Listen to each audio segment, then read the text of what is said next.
महर्षि वशिष्ठ की कवरी गाय कैसी थी।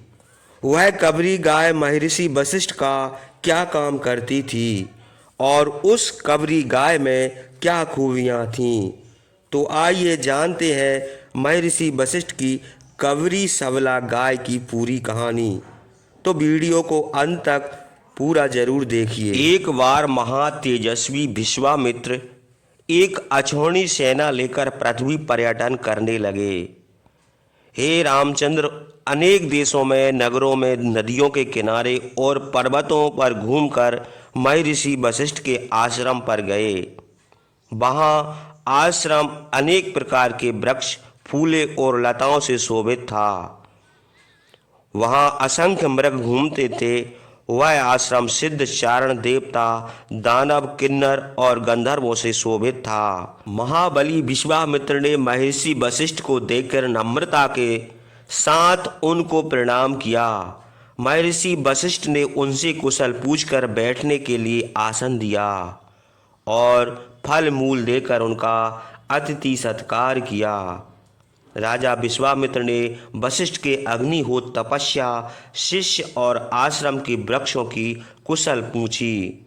वशिष्ठ ने उत्तर दिया, हाँ, सब कुशल है। उसके बाद भगवान वशिष्ठ ने हंसकर विश्वामित्र से कहा, राजन, मैं आपका और आपके सैनिकों का अतिथि सत्कार करना चाहता हूँ। आप मेरी यह बात स्वीकार कीजिए। आप सम्मान के योग्य और श्रेष्ठ अतिथि हैं। महर्षि वशिष्ठ की यह बात सुनकर महामति विश्वामित्र ने उत्तर दिया, भगवान, आप मेरा अतिथि सत्कार तो कर चुके हैं। आपने मुझे पैर धोने और आचमन करने के लिए जल तथा आश्रम के फल मूल देकर मेरा यथोचित अतिथि किया है। विशेषकर आपके दर्शन से ही मैं तृप्त हो गया हूँ। हे महर्षि, आप मेरे पूज्य हैं, तो भी आपने मेरी बड़ी पूजा की है।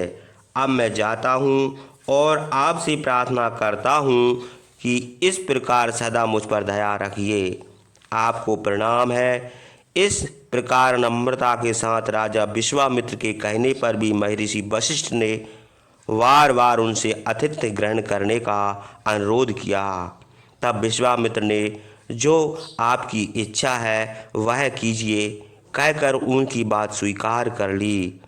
उसी समय महर्षि वशिष्ठ ने अपनी सबला कवरी गाय को पुकारा, सबला, जल्दी आओ, मेरी बात सुनो, मैं राजा का अतिथि सत्कार करना चाहता हूँ। तुम उत्तम भोजन और सत्कार की सामग्री इकट्ठा करो।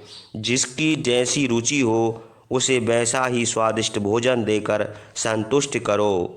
तुम शीघ्र खाने पीने, चाटने और चूसने की सब चीज़ें तथा अनेक प्रकार के भोजन के ढेर उत्पन्न करो। वशिष्ठ की यह आज्ञा पाकर सबला ने प्रत्येक मनुष्य की इच्छा अनुसार भोजन उत्पन्न कर दिया।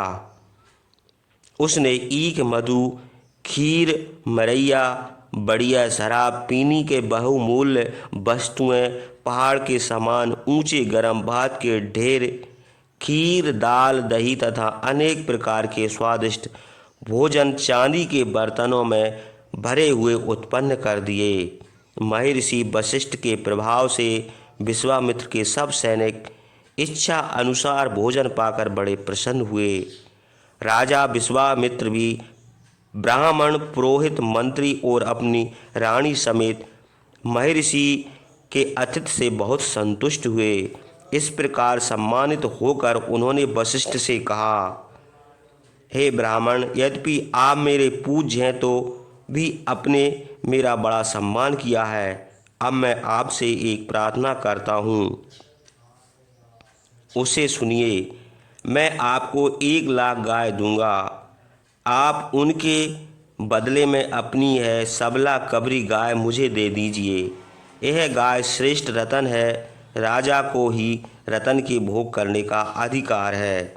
यदि रतन रूपा सबला मुझे दे दीजिए। वशिष्ठ ने उत्तर दिया, राजन, 1,00,000 क्या, 1,00,00,000 गाय और चांदी का ढेर देने पर भी मैं यह गाय दे नहीं सकता। वह गाय मुझे अपनी कीर्ति के समान सर्वदा रक्षा करने योग्य है।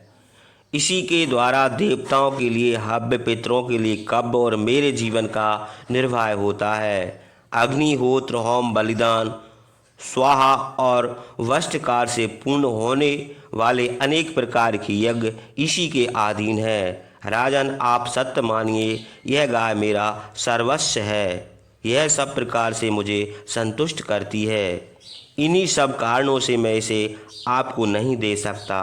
राजा विश्वामित्र ने फिर बड़े आग्रह से महर्षि वशिष्ठ से कहा, मैं आपको सोने की जंजीरों में बंधे हुए और सोने की माला पहने हुए सोने के अंकसों से भूषित 14,000 हाथी दूंगा। सफ़ेद घोड़े जुते हुए 800 सुवर्णमय रथ, अच्छी जाति के अनेक रंगों के 1,000, 10,000 घोड़े और 1 करोड़ गाय आपको दूंगा। आप यह गाय मुझे दे दीजिए, और भी जितना सोना और रतन आदि जो कुछ आप लेना चाहें वह भी आपको देने के लिए तैयार हूँ, किंतु आप यह गाय मुझे दे दीजिए। बुद्धिमान विश्वामित्र के यह कहने पर महर्षि वशिष्ठ ने उत्तर दिया, राजन, मैं किसी प्रकार यह गाय नहीं दे सकता। यही गाय मेरा रतन, धन, जीवन और सर्वस्व है। मैं इसी की सहायता से दर्श और पूर्णमास आदि यज्ञ करता हूँ। सब दिव्य कार्य इसी के द्वारा सिद्ध होते हैं। यही गाय मेरी सब क्रियाओं का मूल है। इसे आप बिल्कुल सच मानिए। अब अधिक कहने से क्या लाभ, मैं किसी प्रकार भी यह काम देनु आपको ना दूंगा।